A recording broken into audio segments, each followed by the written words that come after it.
Olá, seja bem-vindo à Culturaria da Rê. Hoje a gente vai conversar sobre a deusa Vênus.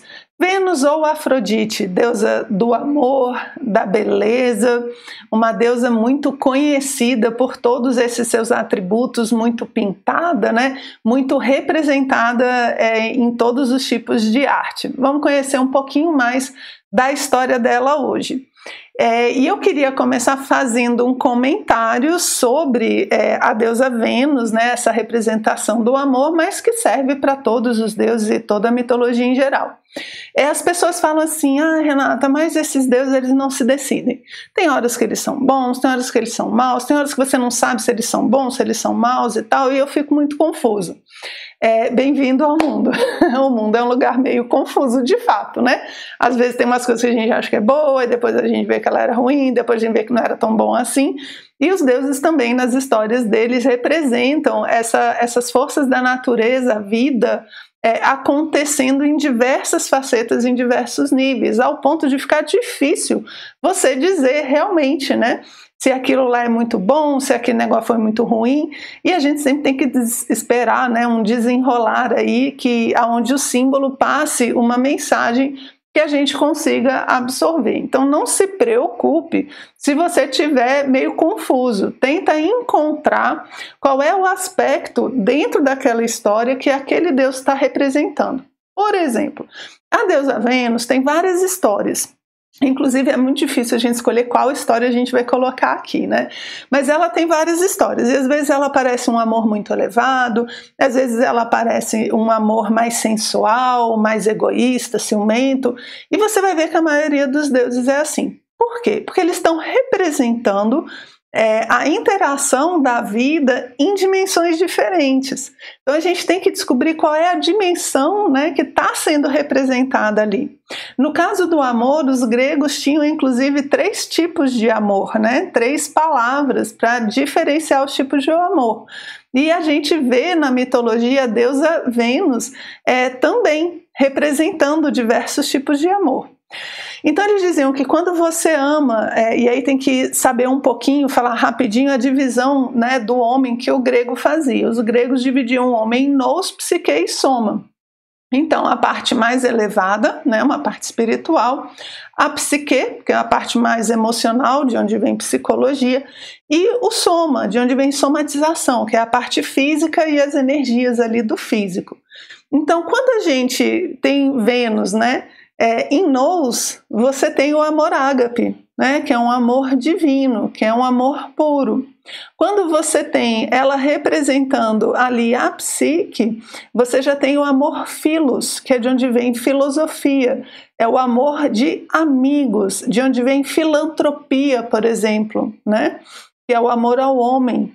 Então é um tipo de amor não à divindade, é um amor, né, humano, aos pares. E você tem o soma, que é o amor eros, que é de onde a gente fala do amor erótico, que é justamente o amor relacionado ao físico, né, ao corpo físico. E aí, essa divisão, você vai ver que os deuses podem estar trabalhando em qualquer uma dessas 3 dimensões, e cabe a gente tentar descobrir ali na história o que está acontecendo, tá legal? Então não se preocupe se você se confundir, porque esse é o legal do mito, eu acho pelo menos, né, o legal do mito, que é você ter que descobrir, né, qual é o símbolo, qual é o conteúdo que aquele símbolo está trazendo para a gente.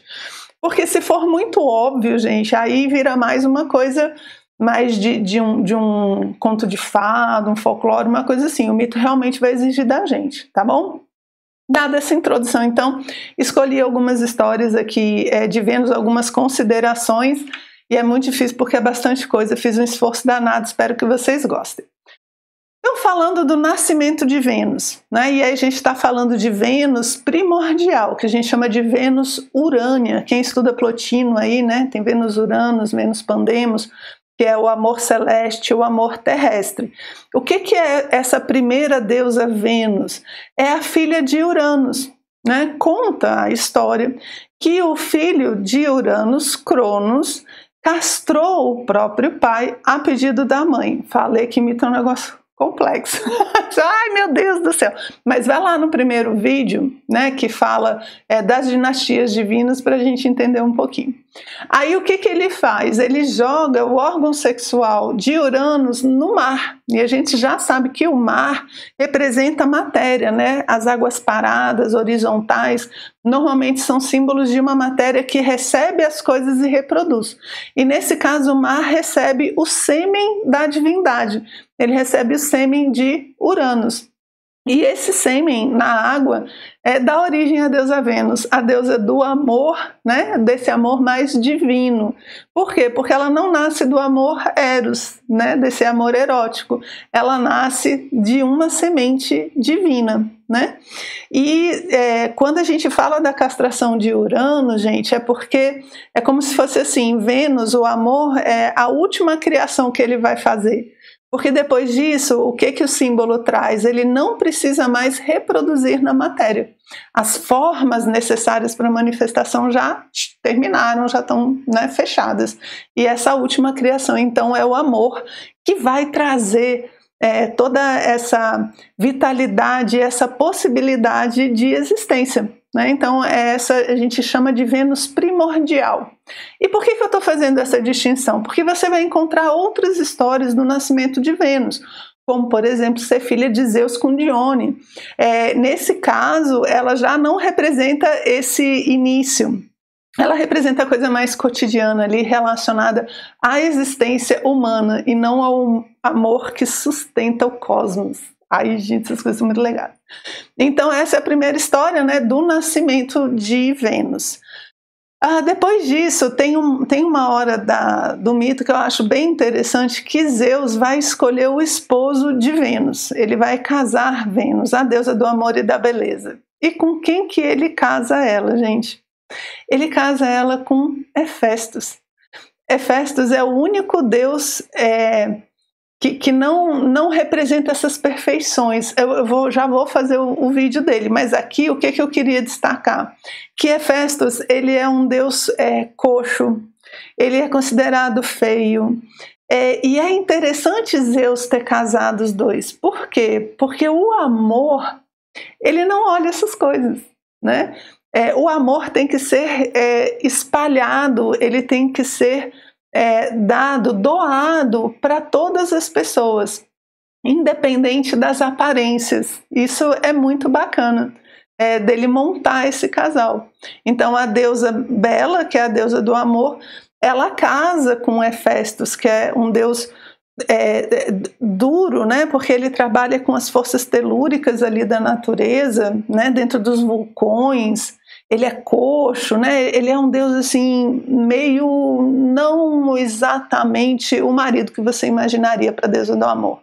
E aí o símbolo é exatamente esse: o amor não está relacionado a aparências.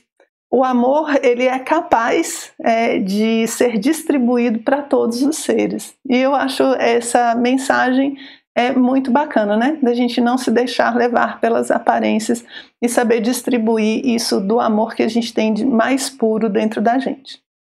E a última história aqui que eu escolhi para falar com vocês hoje, né? Porque essas histórias de Vênus com certeza vão voltar ainda, mas a relação dela com Cupido, né? Quando você vê uma pintura, uma escultura com uma mulher muito bela e um anjinho do lado, né? Principalmente com as suas flechinhas, normalmente a gente chama de Eros menino, né? Eros criança, que é o Cupido. E a gente sabe da história das flechas do Cupido, né? E eu queria deixar vocês atentos. Muito atento, gente, porque essa flecha do Cupido é um problema, na verdade, porque veja só, a gente fala, não, fulano foi atingido pela flecha do Cupido e se apaixonou. Esse Cupido, ele é muito danado, né? Ele faz com que as pessoas se apaixonem, por isso que ele é mais o amor eros, porque são paixões, não necessariamente um amor profundo. E qual é a característica da flecha do Cupido? É que a pessoa se apaixona imediatamente pela primeira coisa que ela vê na frente. É a representação do amor à primeira vista, né? Cuidado, cuidado. O Cupido, ele pode jogar a flecha em você justamente na hora que você está olhando para um monstro. Aí o que acontece? Você se apaixona pelo monstro. É isso. E eu acho super interessante essa história, porque isso acontece demais com a gente. Quantas vezes a gente se apaixona, não só pela pessoa errada, né, que vai trazer, às vezes um relacionamento traz um monte de problema, mas por coisas, ideias, né? A gente se apaixona por ideias erradas.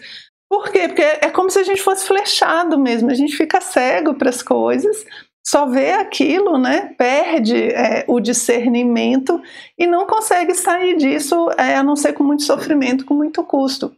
Então, muito cuidado. Normalmente, se você for reparar, a flechinha do Cupido, ela dá muita confusão nas histórias, certo? Faz até os deuses se apaixonarem pelas pessoas erradas. Então, cuidado quando você for flechado pela flecha do Cupido, né? Não se deixe levar pelas coisas, pelas aparências. Ele é meio o contrário da história do casamento de Vênus com Hefestos, né? O Cupido é aquele, você se apaixona pelo que você está vendo, você se apaixona pelo externo das coisas, né? Porque você não consegue mais ver a essência. E aí só dá confusão, certo? Bem, essas foram as histórias que eu escolhi para contar para vocês hoje. Espero que vocês tenham gostado e a gente se vê no próximo encontro.